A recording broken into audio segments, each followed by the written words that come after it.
Hello friends. मेरा नाम है साहिल हिंदुस्तानी और मेरे यूट्यूब चैनल साहिल हिंदुस्तानी पर आप सभी का स्वागत है। आज मैं आपके सामने एक जानकारी साझा करना चाहता हूँ, पर इसे साझा करने से पहले मैं आपको बता दूँ कि मैंने जो टॉपिक लिया है उस टॉपिक पर लोगों को चर्चा करते हुए मैंने केवल एक बार ही सुना है, यानी कि अपने 30 साल के जीवन में मैंने सिर्फ एक बार ही यह चर्चा सुनी है और टॉपिक है आईएसटी। आईएसटी या इंडियन स्टैंडर्ड टाइम या भारतीय मानक समय। वैसे तो दुनिया में 24 मानक समय होते हैं जो कि लॉन्जिट्यूड और लैटिट्यूड के हिसाब से मापे जाते हैं, और दुनिया में 70 से अधिक देश दो मानक समय का इस्तेमाल करते हैं, चाहे वे छोटे देश हों चाहे वे बड़े देश हों।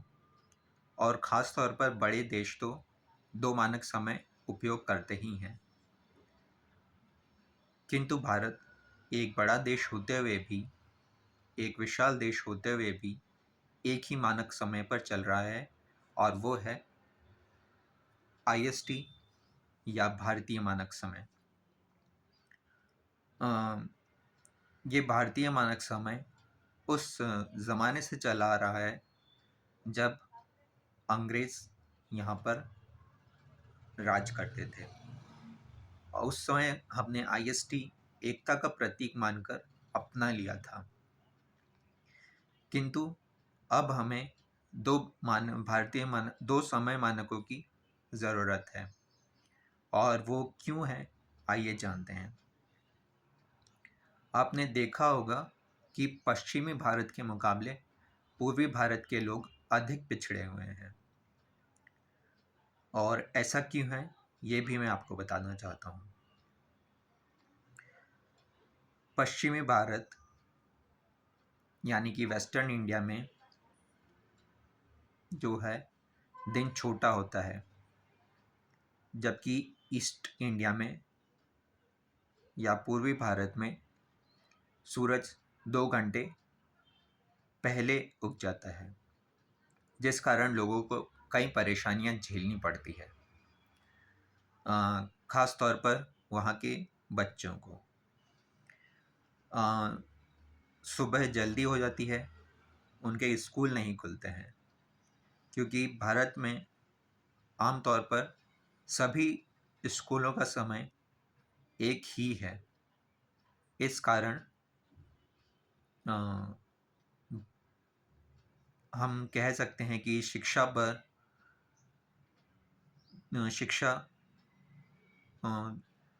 पूर्वी और पश्चिमी बालकों में बहुत अंतर होता है शिक्षा लेने में। कैसे होता है ये हम जान लेते हैं। पश्चिमी भारत में जो बच्चे होते हैं वे तो समय पर अपनी अपने अपने स्कूल चले जाते हैं और शिक्षा लेते हैं, और उस हिसाब से फिर बड़े होकर कार्य करते हैं, ऑफिस जाते हैं, तो एक तरह से वो संपन्न जीवन जी लेते हैं, अपने आप को सक्षम कर लेते हैं।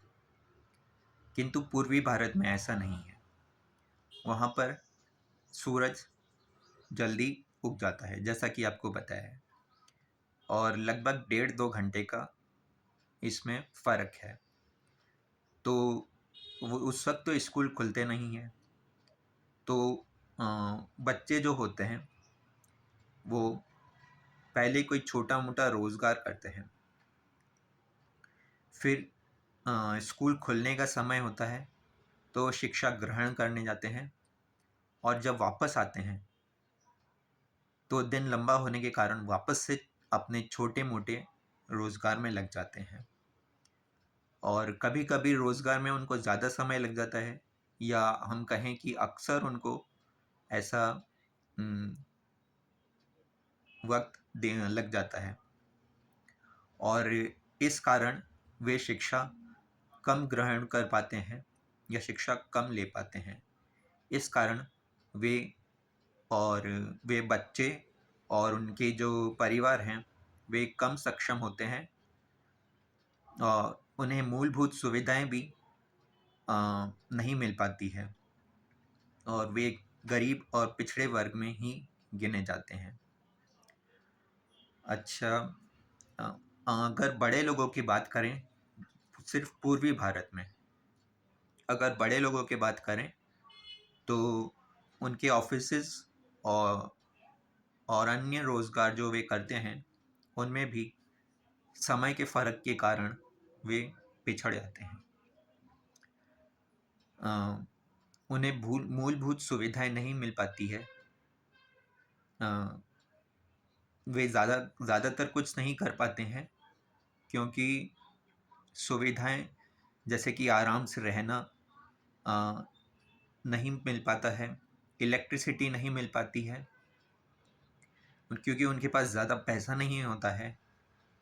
ये सब एक तरह से शिक्षा का अभाव होने के कारण ही होता है। शिक्षा नहीं है तो वे डेवलप नहीं हो पाते या वे विकास नहीं कर पाते, और वे विकास नहीं कर पाते तो पूर्वी भारत विकास नहीं कर पाता है। कुछ ज़्यादातर लोग तो यही चाहते हैं कि भारत में 2 मानक समय हों, किंतु कुछ लोग यह कहते हैं कि एक ही मानक समय हो तो ज़्यादा अच्छा है। अच्छा, वे एक ही मानक समय का प्रयोग क्यों करना चाहते हैं इसका भी वे तर्क देते हैं कि इससे रेलवे एक्सीडेंट्स बढ़ सकते हैं, किंतु इसका भी कुछ न कुछ हल तो निकाला ही जा सकता है। अन्यथा शिक्षा के अभाव में यदि पूर्वी भारत रह जाएगा तो पिछड़ा ही रहेगा वे, और उन्हें मूलभूत सुविधाएं भी नहीं मिल पाएगी, और मूलभूत सुविधाएं नहीं मिल पाती है तो वे विकसित नहीं हो पाते। इंसान के साथ साथ वो क्षेत्र भी अविकसित रह जाता है। इस कारण भारत के कई राज्य और मुख्यतः पूर्वी राज्य पिछड़े हुए राज्यों में गिने जाते हैं। और शिक्षा का आप जानते ही हैं बहुत बड़ा रोल होता है हमारी ज़िंदगी में। अच्छा, एक और चीज़ है, अगर सनराइज़ जो है वो पश्चिमी भारत में लेट होता है और सनसेट जो है वो जल्दी हो जाता है, तो उससे पश्चिमी भारत में बिजली की खपत भी ज़्यादा होती है।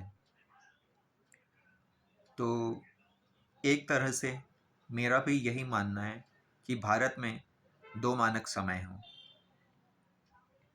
अब आप बताएं कि आपके हिसाब से क्या होना चाहिए? 1 मानक समय काफ़ी है या 2 मानक समय होने चाहिए? और अगर आपको जो भी लगता है वो कमेंट में भी लिखें, और एक तरह से आगे बढ़ने का, आगे से आगे इस मैसेज को बढ़ाने का प्रयास करें।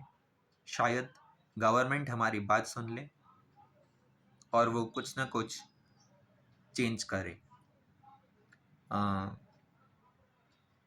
इसके बाद मैं कहना चाहूँगा कि इस मानक समय की वजह से या एक ही मानक समय की वजह से भारत सरकार को कुल 29,000 करोड़ का नुकसान होता है हर साल, क्योंकि पश्चिमी भारत में बिजली की खपत ज़्यादा होती है